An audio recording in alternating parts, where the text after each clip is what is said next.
Hi everyone, welcome back to another video from Crypto Basics.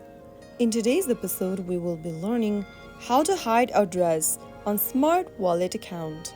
To hide or manage the visibility of your wallet address in the Smart Wallet app, first of all, open up the app and make sure that you are inside the main homepage after entering your PIN code or passcode.